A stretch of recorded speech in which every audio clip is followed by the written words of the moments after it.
अस्सलाम वालेकुम फ्रेंड्स, उम्मीद है कि आप सब खैरियत से होंगे। तो फ्रेंड्स, आज मैं आप लोगों को बताऊंगी बार बार ख़याल आना, नींद ना आना, बेचैनी होना, इन चीज़ों के लिए बहुत ज़बरदस्त आम सी टिप्स है जो मैं आप लोगों को बताऊंगी।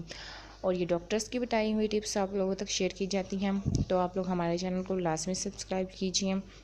तो फ्रेंड्स, आप लोगों ने पता क्या करना है, बैंगन लेना है, उसको आप लोगों ने जला लेना है। ठीक है, चूल्हे के ऊपर जला लें, या फिर वो जो दूसरा होता है लकड़ी वगैरह के जो होते हैं चूल्हे, उनके अंदर रख दें, वो जल जाएगा।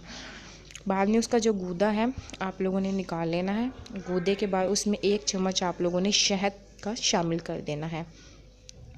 फिर उसके बाद आप लोगों ने उसको सोने के आधे घंटे बाद, यानी सोने से ना खाना खाने से आधे घंटे के बाद आप लोगों ने इसको 1 चम्मच आप लोगों ने ले लेनी है।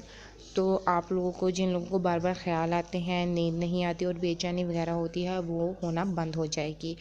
तो अगर आपको हमारी टिप्स पसंद आती हैं तो हमारे चैनल को लाजमी सब्सक्राइब कीजिए, वीडियो को शेयर कीजिए। Thank you for watching my video.